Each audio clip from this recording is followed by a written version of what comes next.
So, good day everyone. So, our discussion for today is about Greek mythology and literature. So, first, we discuss mythology as a collection of myths or stories about a specific person, culture, religion, or any group with shared beliefs.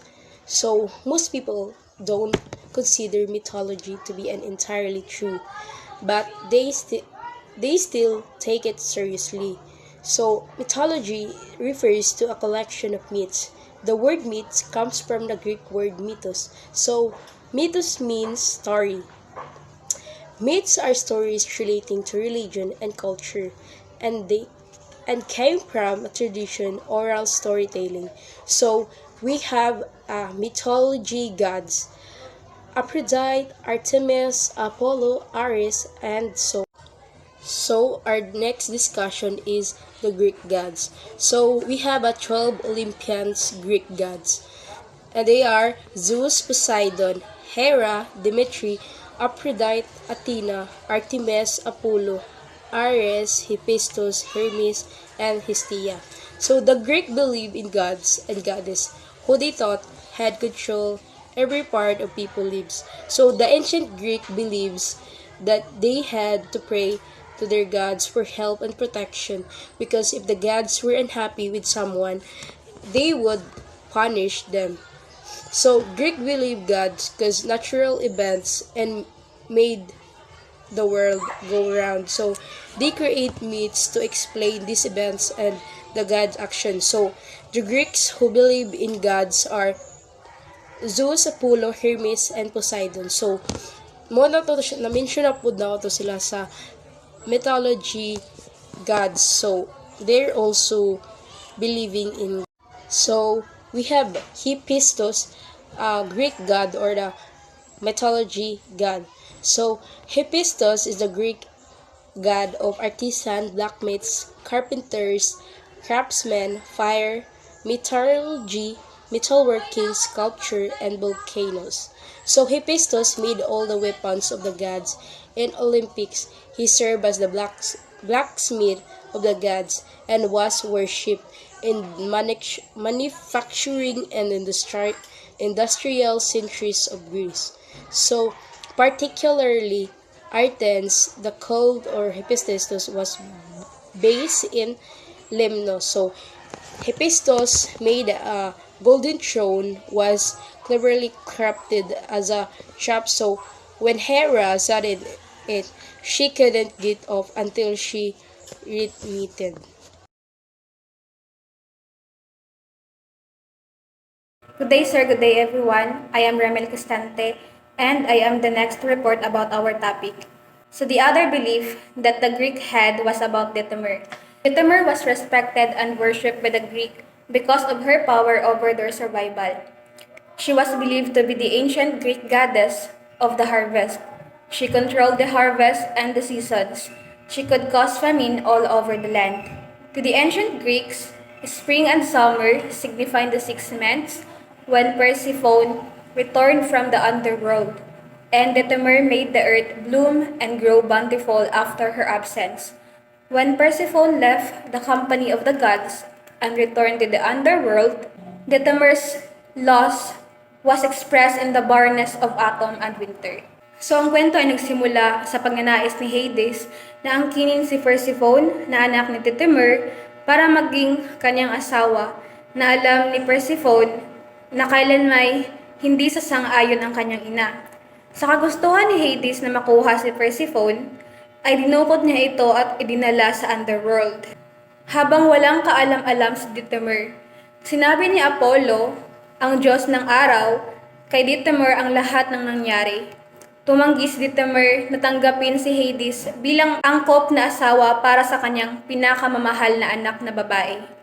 Siya ay galit na galit at dahil dito, pinagbawalan niyang mamunga ang mga puno at ang lupa na mag-alaga ng mga gulay at halamang gamot. At sa gayon ay pupuksain ang lahat ng sangkatauhan kung hindi niya maibabalik si Persephone. Pumayag si Hades na palayain siya, ngunit bago umalis si Persephone ay hinimok niya itong kumain ng pagkain dahil sa hindi pa ito kumakain simula nang dumating siya sa kanila.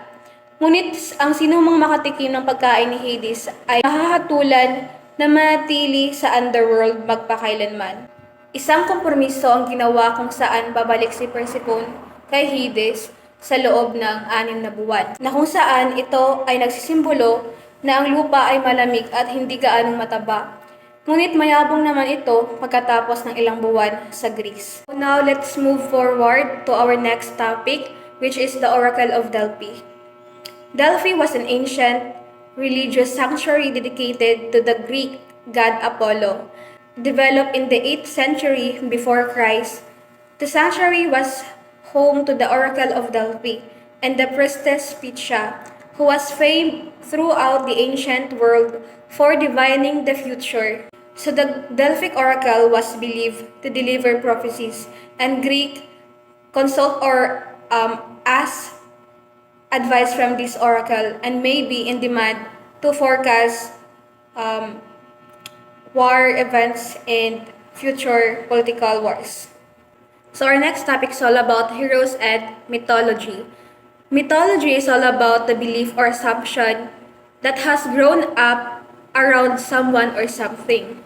The mythology or myths dealt with the gods or demigods, but not all myths were about gods, just like the Demeter, Apollo, and Zeus from the Greeks, but rather heroes from different city-states. Ang ibig sabihin nito ay ang myths daw is not all about the gods itself, but also the people who has contributed for the welfare of the majority or for the welfare of the country. Some heroes were real people, other heroes were fictional.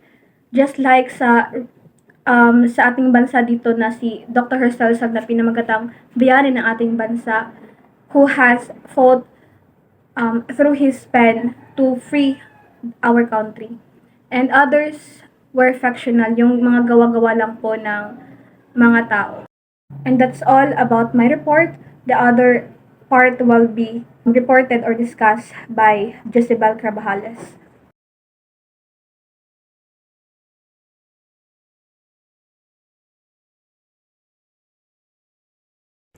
Our next topic is all about ancient Greek literature. First is, what is ancient Greek literature? Ancient Greek literature is a literature written in the ancient Greek language from the earliest until the time of Byzantine Empire. There are two famous Greek literature, the Iliad and the Odyssey. Iliad is an epic poem in 24 books that traditionally attribute to the ancient Greek poet Homer. The epic is about the wrath of the Greek hero Achilles. The subject of this poem is the Trojan War, while the poem Odyssey is the story of Odysseus, king of the Ithaca, who wanders for 10 years, although the actions of the poet covers only the final 6 weeks trying to get home after the Trojan War. The Iliad and the Odyssey are connected because they tell two parts of the same story. Additionally, Homer is created with writing both of them down.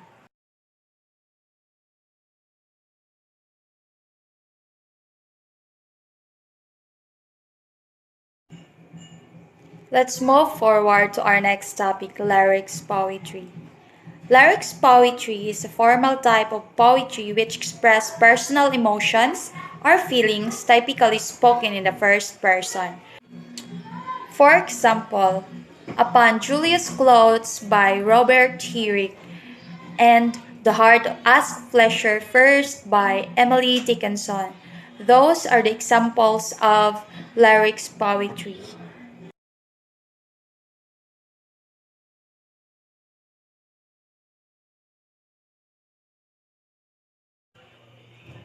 Our next topic tells a fictitious tales, or should I say fables, or in Filipino, fabula. In definition, a short story typically with animals as characters conveying a moral. For example, The Fox and the Cat. The story of the fox and the cat discuss how many tricks and dodges they have. The fox boasts that he has many. The cat confesses to having only one.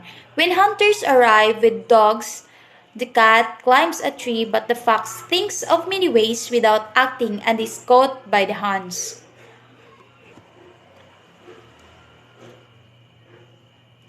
Another example of fables, the boy who cried wolf. The word cry wolf means to be not be believed due to past falsehoods. However, desperate for the cause, no one will come to your aid because your claim is less. Another example of fables, the boy who cried wolf.